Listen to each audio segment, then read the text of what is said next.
গেলেন। কোরআনে বলা হয়েছে রোজা রাখো, কিভাবে রাখবেন মুহাম্মদ সাল্লাল্লাহু আলাইহি সাল্লাম প্র্যাকটিক্যাল করে দেখিয়ে গেলেন। কোরআনে বলা হয়েছে ওযু করো, কিভাবে করবেন প্র্যাকটিক্যাল করে মুহাম্মদ সাল্লাল্লাহু আলাইহি সাল্লাম দেখিয়ে গেলেন। দুটো জিনিস আছে ইসলামে।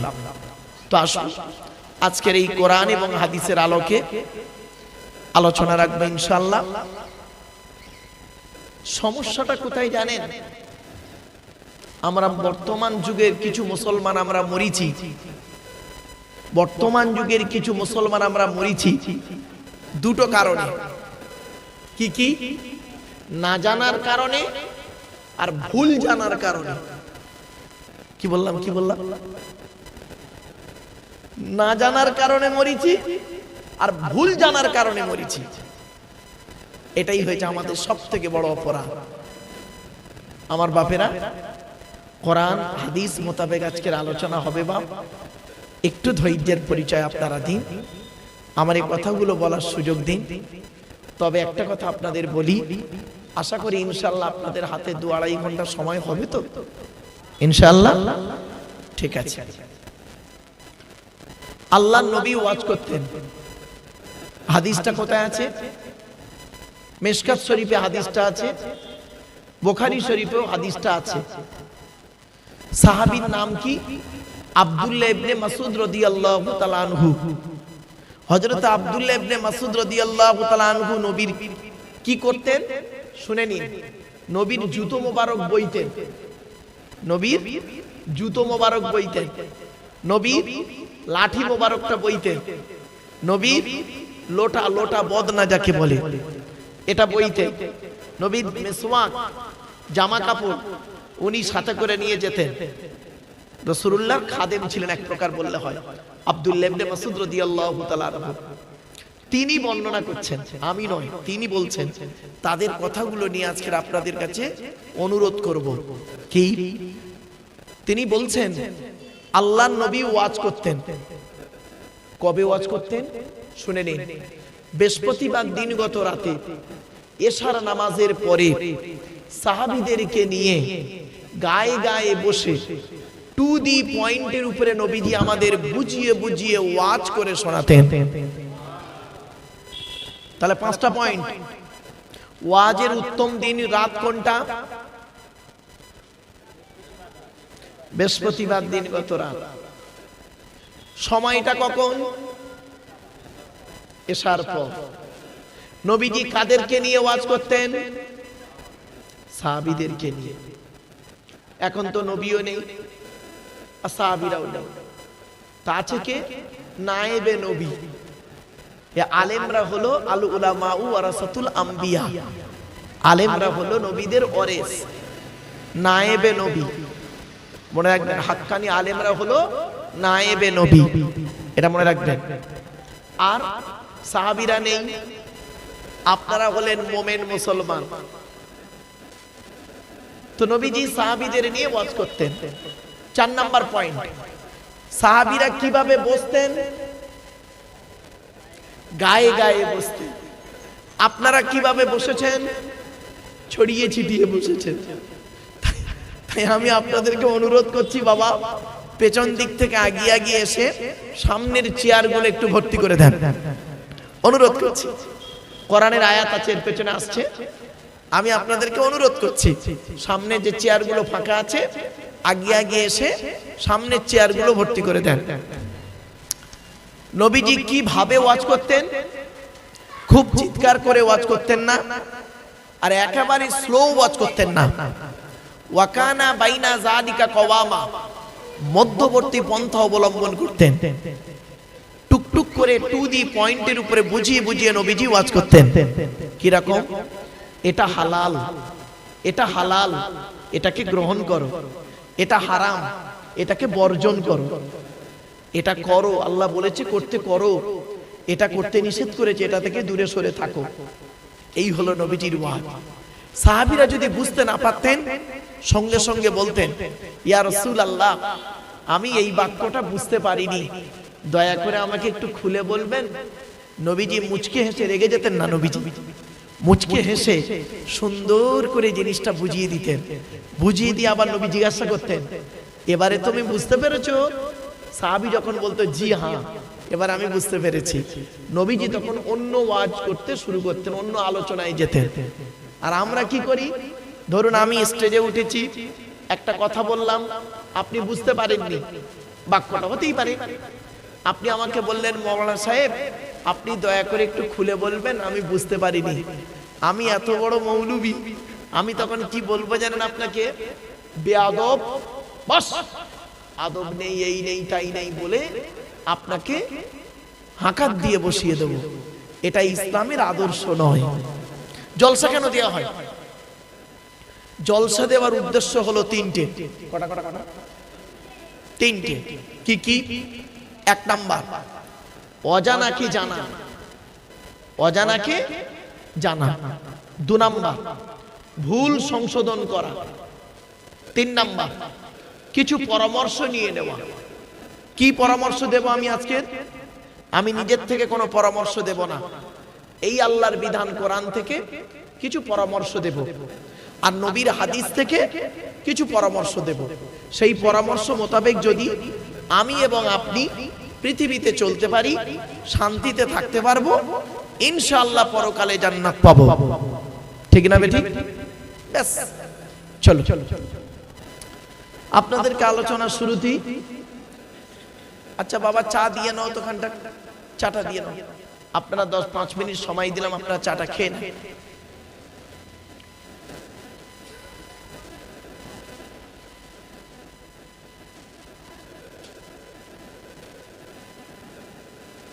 কারণ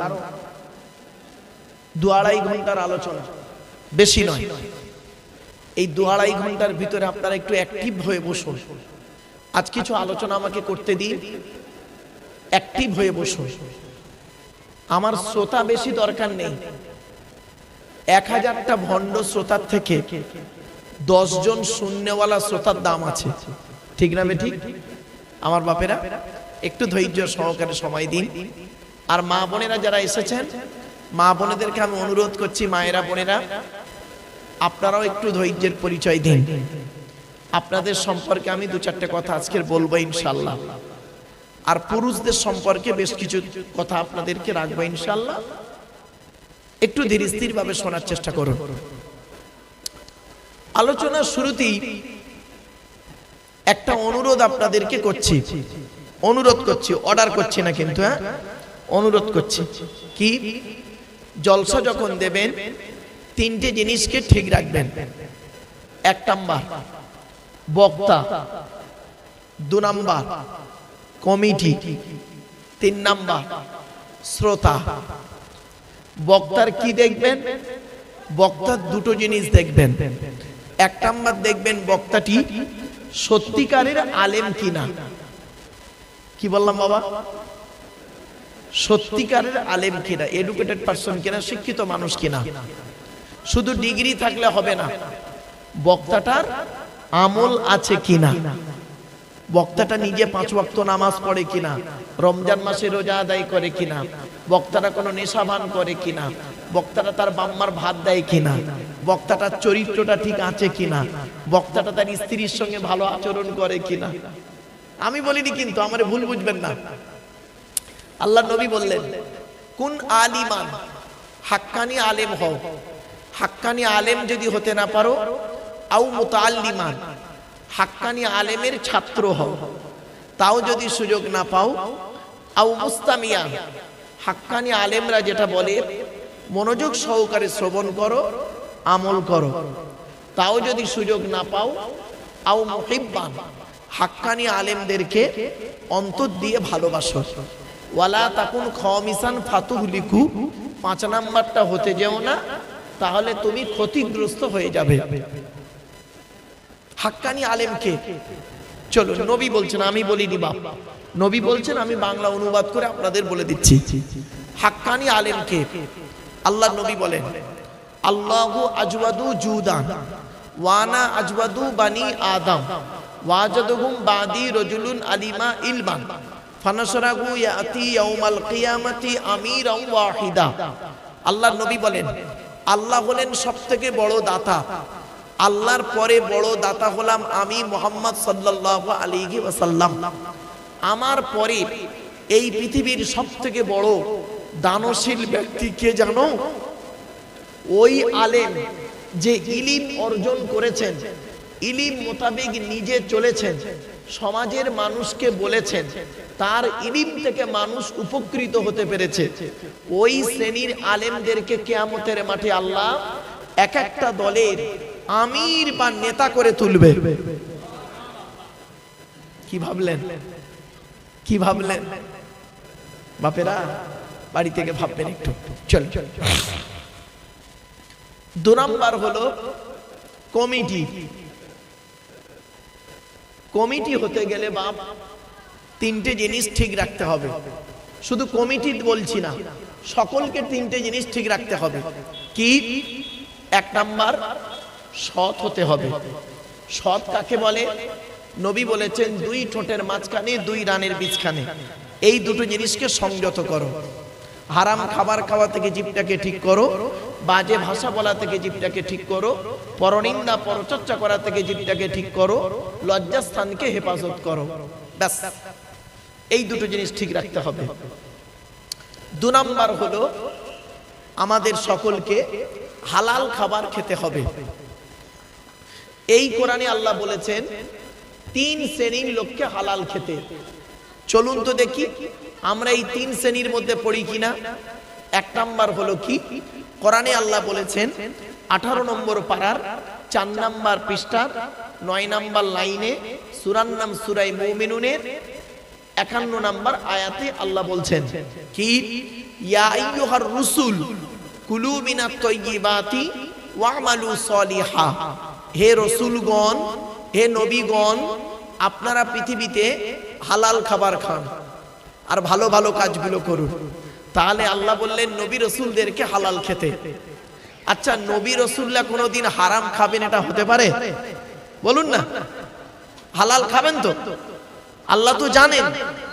তারপরেও কেন আল্লাহ বললেন নবী রাসূলরা হালাল খাবেন? তারপরেও কেন আল্লাহ বললেন নবী রাসূলদেরকে হালাল খেতে? শুনে নিন। এজন্যই আল্লাহ বললেন যাতে করে সাধারণ মানুষের মাথায় না ঢুকে যায় নবী মানে যা খুশি তাই। নবী মানে যা খুশি তাই নয়। কোরআনে আল্লাহ বলেছেন, সূরা আরাফের মধ্যে আল্লাহ বলছেন ফালা নাসআলান্নাল্লাযীনা উরসিলা ইলাইহিম ওয়ালা নাসআলান্নাল মুরসালিন। আল্লাহ পাক বললেন প্রত্যেক নবী রাসূলকে কিয়ামতের দিন আমি আল্লাহ জিজ্ঞাসা করব। আল্লাহ বলবেন আপনাকে আমি নবী করে পাঠিয়েছিলাম, পৃথিবীতে আপনি আপনার দায়িত্ব পালন করেছিলেন? আপনাকে আমি রাসূল করে পৃথিবীতে পাঠিয়েছিলাম, আপনি কি আপনার দায়িত্ব পালন করেছিলেন? আচ্ছা বাপেরা, নবী রাসূলদেরকে আল্লাহ পাক যদি এরকম প্রশ্ন করেন, আমি আপনি কত কোন জায়গায় দাঁড়িয়ে আছি এবার ভাবুন। আপনি কি ভাবলেন? আপনাকে এমনি এমনি ছেড়ে দেবে কিয়ামতের মাঠে আল্লাহ? না। কোরআনে আল্লাহ বলছেন সূরা কিয়ামা, আয়াহসাবুল ইনসানু আন ইউতরাকা সুদা। মানুষ কি মনে করে আমি তাকে এমনি এমনি ছেড়ে দেব? না না, এত সহজে ছাড়বো না মানুষকে কিয়ামতের মাঠে। জ্ঞানীরা জ্ঞানের হিসাব দাও, ধনী অর্থের হিসাব দাও, যুবক যৌবনের হিসাব দাও। হিসাব আপনাকে দিতে হবে, মাথায় রাখুন। চল। এরপরে আল্লাহ বললেন 2 নম্বর পারা 4 নাম্বার পৃষ্ঠার 14 নাম্বার লাইন, সূরার নাম সূরা বাকারার 172 নাম্বার আয়াত, ইয়া আইয়ুহাল্লাযীনা আমানু, হে ঈমানদার বান্দাগণ, কুলু মিন তাইয়্যিবাতি মা রাযাকনাকুম, আমার দেওয়া হালাল রিজিকগুলো তোমরা ভক্ষণ করো। এবার আসছি 3 নাম্বার, ইয়া আইয়ুহান নাস, হে মানব জাতি। শুধু কি মুমিন আর নবীরা হালাল খাবে? না, পৃথিবীর সমস্ত মানুষকে আল্লাহ হালাল খেতে বলেছেন কোরআনে। হিন্দু, মুসলিম, জৈন, ব্রাহ্মণ, খ্রিস্টান, কুলি, সাঁওতাল, বাগদি, দুলে, সকলকে আল্লাহ হালাল খেতে বলেছেন। দলিলটা কোথায় আছে? 2 নম্বর পারার 4 নাম্বার পৃষ্ঠার 9 নাম্বার লাইন, সূরার নাম সূরা বাকারার 168 নাম্বার আয়াত, ইয়া আইয়ুহান নাস, হে মানব জাতি, কুলু মিম্মা ফিল আরদি হালালান তাইয়্যিবা, আমার দেওয়া হালাল রিজিকগুলো তোমরা ভক্ষণ করো, কোরআন বলছে।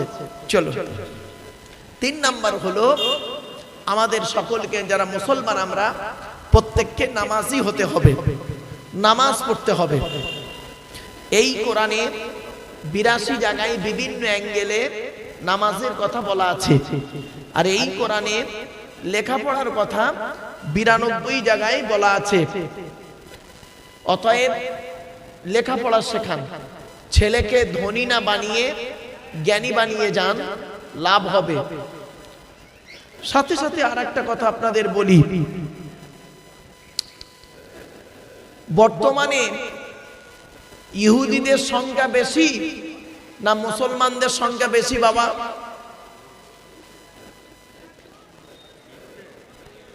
সারা পৃথিবীতে ইহুদিদের সংখ্যা বেশি না মুসলমানদের সংখ্যা বেশি? মুসলমানদের সংখ্যা বেশি, ইহুদি খুব কম, খুব কম ইহুদি। তা বর্তমানে যাদের সংখ্যা বেশি, মুসলমানদের সংখ্যা বেশি, ইহুদিদের সংখ্যা কম, তো বর্তমানে মার খাচ্ছে কারা? ইহুদিরা বেশি না মুসলমানরা বেশি? কেন? এদের সংখ্যা বেশি তথাপি মার খাচ্ছে কেন? কারণ কি? এরা পিছিয়ে আছে টেকনোলজিতে, শিক্ষা দীক্ষা চিন্তা ভাবনা গবেষণায় পিছিয়ে, 1 নাম্বার। আর কতদিন এরা মার খাবে মুসলমানরা ইহুদিদের হাতে? শুনে নিন, ইহুদিদের একটা কিতাব আছে, কিতাবটার নাম হলো তালমুদ। কি বললাম বাবা? তালমুদ। ওই কিতাবে লেখা আছে, হে ইহুদিরা, ততদিন পর্যন্ত মুসলমানরা তোমাদেরকে, তোমরা মুসলমানদের সঙ্গে জয়লাভ করতে পারবে, মুসলমানরা তোমাদের সঙ্গে পারবে না ততদিন। কতদিন জানো? তোমরা মুসলমানদের কাছে হেরে যাবে সেই দিন থেকে। কোন দিন থেকে? যেদিন তোমরা দেখবে মুসলমানদের জুম্মার নামাজের জামাত ফজরের নামাজের জামাতের সমান হবে। তার মানে জুম্মায় যত লোক নামাজ পড়বে, ফজরের নামাজে তত লোক জামাতে হাজির হবে। যেদিন দেখবে সেই দিন থেকে বুঝে নেবে আমরা আর মুসলমানদের সঙ্গে পারবো না। আর ইহুদিরা এটা ভালো রকম খবর রাখে যে এরা হলো সেই মুসলমান, এরা জুম্মার দিনে মসজিদের 3 তালা ভর্তি করে, আর ফজরের সময় ইমাম সাহেব আর 5টা বুড়ো ছাড়া আর কেউ থাকে না।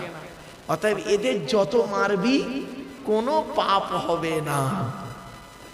কিছু বুঝতে পারছেন? বাড়ি থেকে ভাববেন। বিশেষ ব্যক্তি বিশেষ কারণ ছাড়া নামাজ কারোর জন্য মাপ নাই। বিশেষ ব্যক্তি বিশেষ কারণ ছাড়া রোজা কারোর জন্য মাপ নাই। অনুরোধ করে বলে যাচ্ছি, বাড়িতে গিয়ে ভাববেন।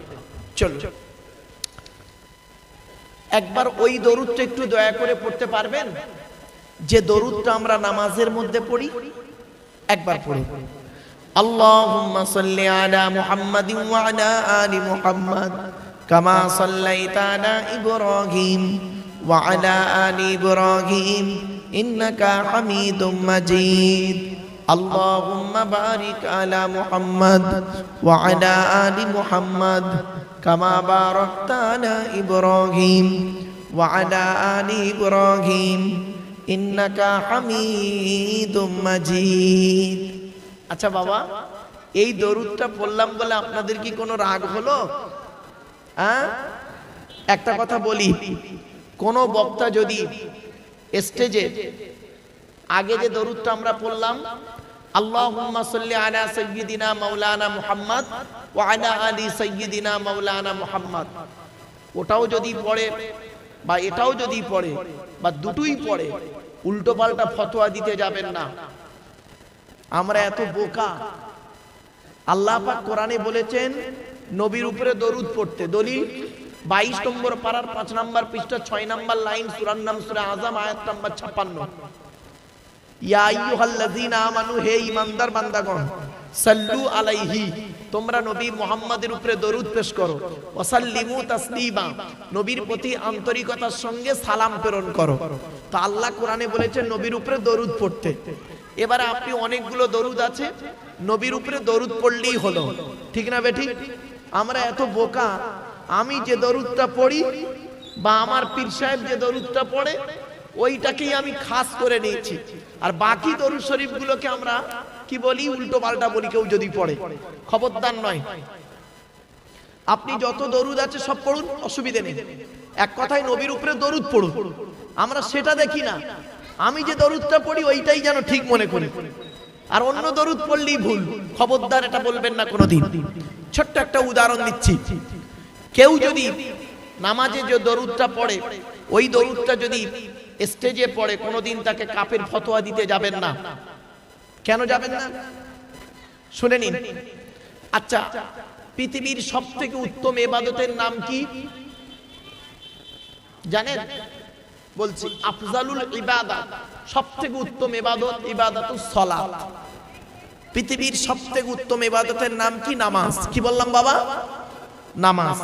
আর যে দরুদটা এখনই পড়লাম, এই দরুদটা কোথায় পড়া হয়? বলুন বলুন বলুন। নামাজে।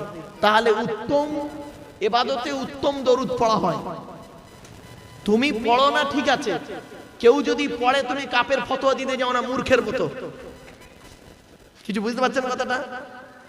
তুমি স্টেজে এই দরুদটা পড়ো না ঠিক আছে, তোমার ব্যাপার, কিন্তু কেউ যদি পড়ে তাকে তুমি কাফের ফতোয়া দিও না, তোমার ঈমানটা থাকবে না। তুমি তো নামাজে এই দরুদটা পড়ো। সুতরাং অনেকগুলো দরুদ আছে, দেখবেন দু চারটে বলি। আল্লাহুম্মা সাল্লি আলা সাইয়্যিদিনা মাওলানা মুহাম্মদ ওয়া আলা আলিহি ওয়া আসহাবিহি ওয়া বারিক ওয়া সাল্লিম। আল্লাহুম্মা সাল্লি আলা সাইয়্যিদিনা মুহাম্মাদিন নাবিয়্যিন উম্মিহি ওয়া আলিহি ওয়া সাল্লিম। আল্লাহুম্মা সাল্লি আলা মুহাম্মদ ওয়া আলা আলিহি ওয়া আসহাবিহি ওয়া বারিক ওয়া সাল্লিম ওয়া সাল্লামা তাসলিমান কাসীরান কাসীরা। আরো আছে, আসসালাতু ওয়াসসালামু আলাইকা ইয়া রাসূলুল্লাহ, আসসালাতু ওয়াসসালামু আলাইকা ইয়া হাবিবাল্লাহ। আরো বলা আছে, কত দরুদ বলবো, বহু দরুদ আছে। এক কথায় আল্লাহ বললেন নবীর উপরে দরুদ পড়ো। আমরা কি করলাম? দরুদ নিয়ে মারামারি শুরু করলাম, ঠিক না বেটা? আল্লাহ বলেছেন দরুদ পড়, আমরা কি করলাম? দরুদ নিয়ে মারামারি করলাম নিজেদের মধ্যে, লাউ ঠেলা। ইসলাম বলছে মাথায় কিছু দিয়ে তুমি নামাজ পড়ো, মাথায় কিছু দিয়ে নামাজ পড়ো। আমরা কি করলাম? মাথায় কি দিয়েছে ওসব দেখলাম না, মাথাটা ঢেকেছে কিনা দেখিনি, কি দিয়ে ঢেকেছে সেইটার উপরে ফতোয়া মারছি। ও টুপিটা গোল না লম্বা না উঁচু না পাঁচকলি, লাউ ঠেলা। ইসলাম বলছে সতর ঢাকা ফরজ। কি কি কি? লজ্জাস্থান ঢাকা ফরজ। ইসলাম বলছে লজ্জাস্থানটা ঢেকেছে কিনা দেখতো। আমরা এত বোকা কি করলাম? কি দিয়ে ঢেকেছে তার উপরে ফতোয়া মারলাম। ও লুঙ্গি পরে নামাজ পড়েছে, ওর নামাজ হয়ে গেছে। ও পায়জামা পরে নামাজ পড়েছে, ওর নামাজ কবুল হয়েছে। ও প্যান্ট পরে নামাজ পড়েছে, ও কাফের বেঈমান ইহুদি হয়ে গেছে, লাউ ঠেলা। এই নিয়ে আমরা শুরু করলাম মারামারি ঝগড়া। এজন্য আপনাদেরকে আমি অনুরোধ করে বলে যাচ্ছি, বাবা এই সব সামান্য জিনিস নিয়ে মারামারি ঝগড়া না করে কোরআন কি বলছে, হাদিস কি বলছে সেদিকে ফিরে আসুন। উত্তম লেবাস পরিধান করুন, কোরআনে আছে, শুনে নিন। ৮ নম্বর পারা, পবিত্র কোরআনে ৮ নম্বর পারা সূরা আরাফের মধ্যে আল্লাহ বললেন, ইয়া বানি আদামা কদ আনজালনা আলাইকুম লিবাসান ইউরি সাওআতিকুম ওয়া রিশা ওয়া লিবাসুত তাকওয়া। আল্লাহ বললেন, হে আদমের সন্তানেরা, উত্তম পোশাক পরিধান করো। আমি আল্লাহ যে পোশাক তোমাদের জন্য নাযিল করেছি তার মধ্যে হলো কি? ওয়ালিবাসুত তাকওয়া, তাকওয়ার পোশাকটাকে পরিধান করো। ব্যাস। আরেকটা বলছি, পরের পৃষ্ঠাতে বলা হয়েছে, আল্লাহ বলছেন, ইয়া বানি আদামা খুযু যিনাতাকুম ইনদা কুল্লি মাসজিদিন ওয়া কুলু ওয়াশরাবু ওয়া লা তুসরিফু। আল্লাহ পাক বললেন, হে আদমের সন্তানেরা, তোমরা উত্তম পোশাক পরিধান করে মসজিদে গিয়ে আল্লাহ আমার কাছে ইবাদত করো, নামাজ পড়ো। এজন্য নামাজের জন্য উত্তম পোশাক পরিধান করবেন। কিছু বুঝতে পারছেন?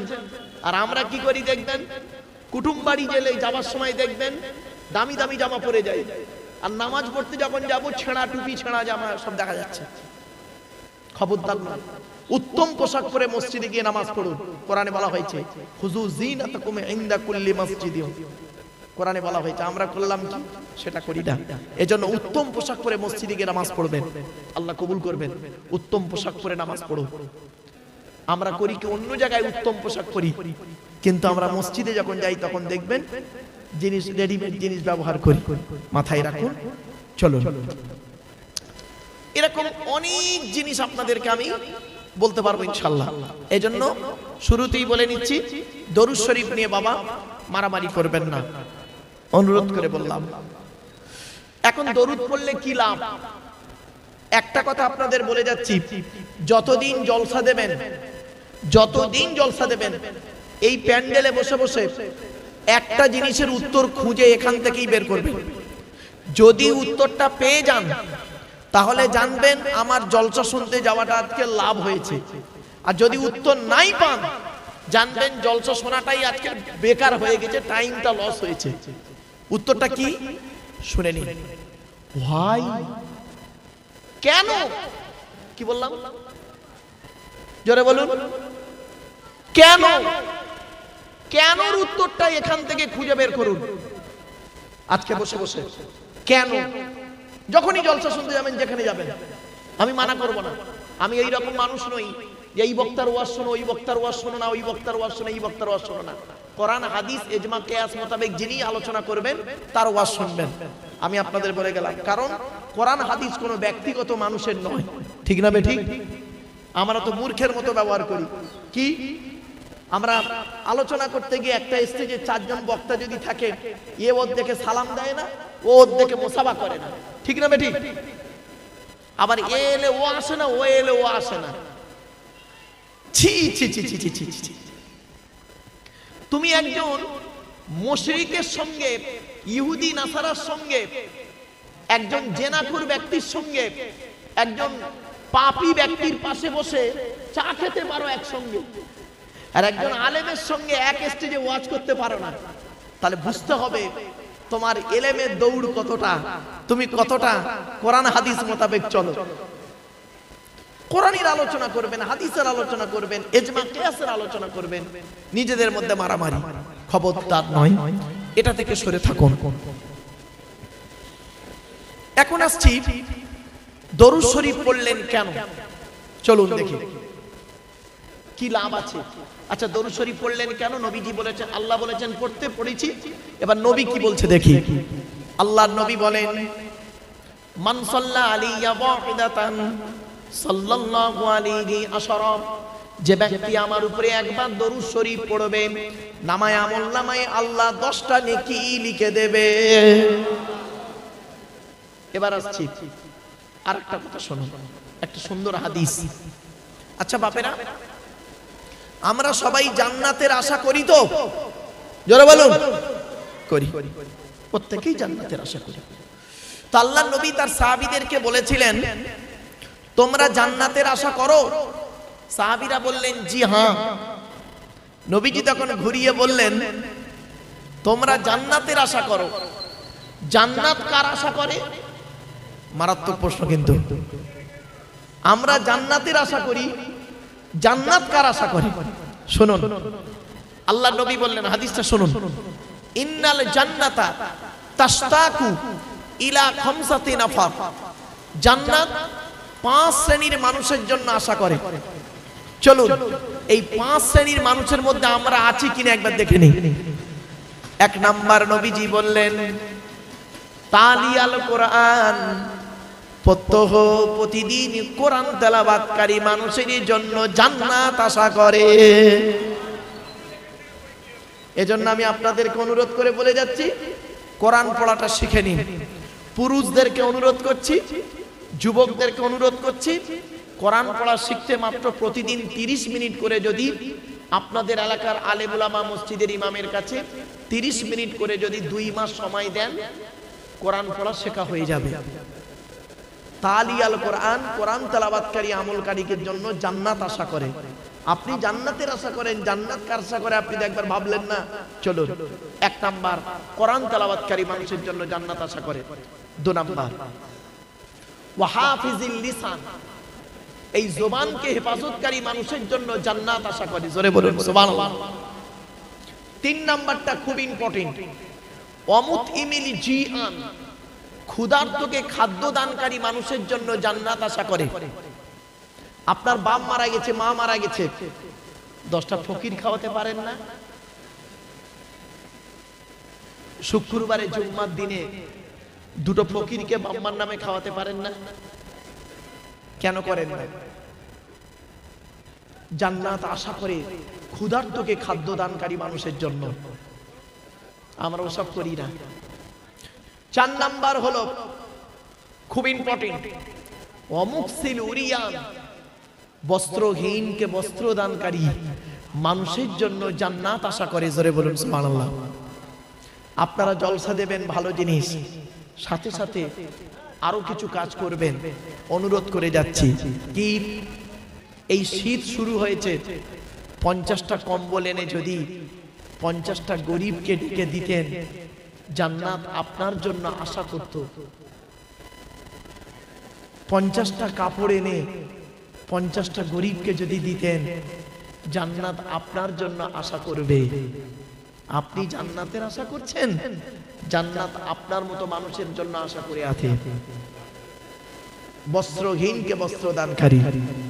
5 নাম্বারটা কি, ওয়ামান সাল্লা আলা হাবিবির রহমান, যে ব্যক্তি নবীর উপরে বেশি বেশি করে দরুদ পাঠ করে,